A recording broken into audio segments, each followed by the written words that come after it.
Happy Monday, and I hope everybody felt good and rested today. Losing an hour of sleep, kind of interesting in my profession today. But thanks for tuning in today. A trio of Tennessee Vols deservedly get all SEC recognition today. We'll talk about that in a minute. Make sure you hit that like, that share. 11 subs from 3,000. 11 of you. Hit that subscribe button. It's free. It's free. It's no cost for that. If you want to give money to the channel, there's channel memberships, there's channel Patreon, there's a super thanks as well. Let's get into this thing. Zakai Zeigler, 2 years in a row, all SEC Defensive Player of the Year. Chaz Lanier voted SEC Newcomer of the Year. Zeigler, first team All SEC. Chaz Lanier, second team All SEC. Jemai Mashack was named to the All SEC defensive team as well. So pretty cool. It's one of those things too, where Zeigler wins the SEC Defensive Player of the Year 2 years in a row. And man, this is no slight to him. I still don't know that he's the best defensive player on this team. Jemai Mashack is tied for second in the nation with Cooper Flagg in plus-minus defensive efficiency. And I saw, I can't find it now. There was some publication today actually gave Mashack National Defensive Player of the Year. But, it's a cool story, bro, because I can't find it right now to go into any more detail on it. But Zeigler, once again, a big thing with Zeigler and Mashack during their whole time here, Tennessee was ranked. That says a lot about where the program's at. It says what they've added to that program as well. And I still say 2 years ago with Mashack, he's unheralded, and he's underrated here in things because, he's not been the 15, 20 point per game scorer, but he's done so many things. And you look at a couple years ago, this was still a really dark moment for me, that FAU game at Madison Square Garden, because the path was set for Tennessee to go to their first ever Final Four, and they just could not hit anything. They couldn't hit water falling out of a boat that night. But that's the year Zakai Zeigler went down with the injury, and Mashack ran around a lot of point, and he doesn't get the credit for the job he did that year. He did a really good job running the point. And both these guys, of course, Mashack also this week won the Torchbearer Award in Knoxville, which is a prestigious award as well. But, looking at these guys and their legacy they leave, their class acts, they've, during this whole time, it's been Rick Barnes established the culture. It established back with Grant Williams, Schofield, Bone, Bowden, Turner, Alexander, and those guys. I would even go back as far as say maybe at first a Kevin Punter, who helped establish some of it. I wish Kevin Punter could have played more for Rick Barnes along the way as well. But, those guys kind of set the standard. Then you pass it off to like Fulkerson, Eve Pons. I know I'm forgetting some guys here along the way as well. But then you get into your Zakai Zeigler, Jemai Mashack guys. That enables you to bring in numerous transfers, and they gel and they mold to this team. I mean, you look at how many come in this year, and they fit right in. And I think that's a testament, number one, to the culture Rick Barnes created.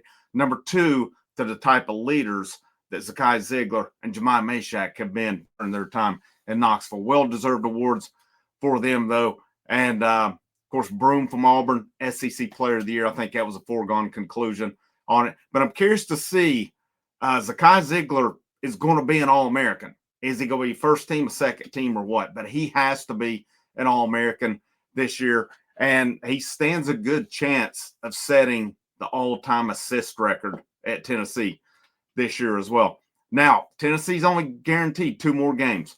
So they play Friday at around 3 o'clock. They'll play either Texas A&M, Texas, or Vanderbilt.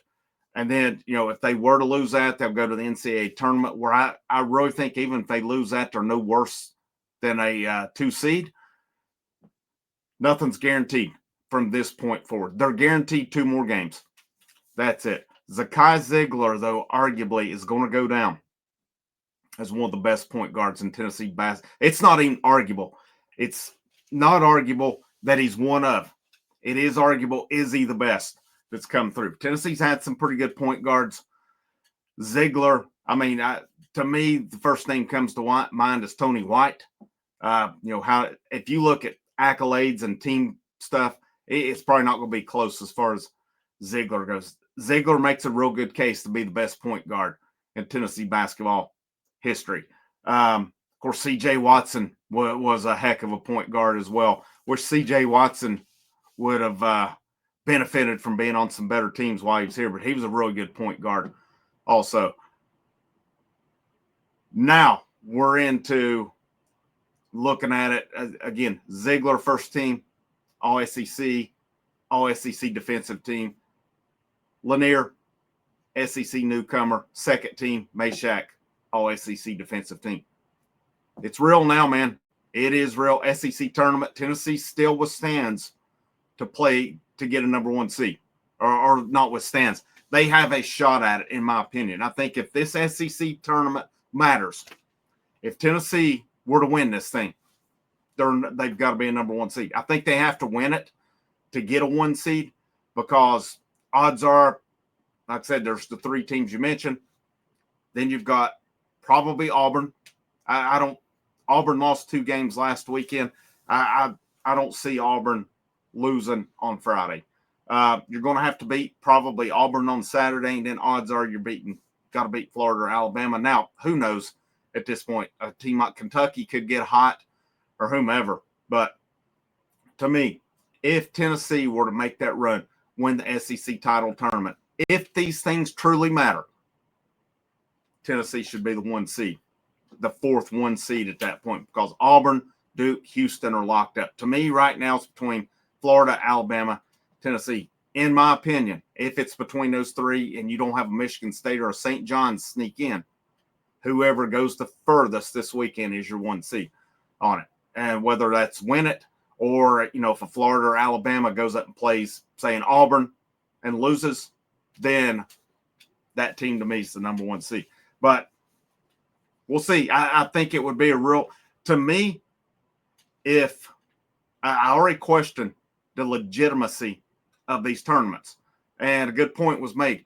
These brackets are done a lot of times on Saturday. So would they truly adjust them on Sunday? I don't know. It's a very good point that was brought up before by somebody in the comments.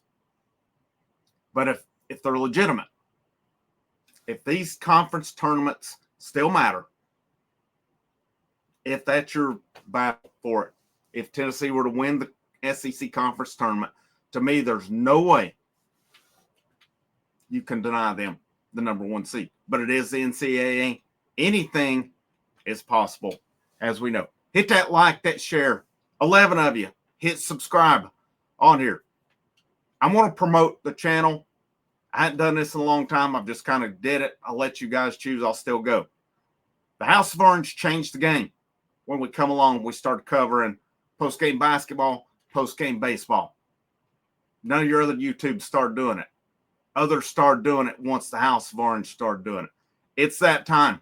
Now, best post-game basketball show on YouTube. It's right here. Make sure you tune in as we go live Friday. We'll be live the rest of the year with it.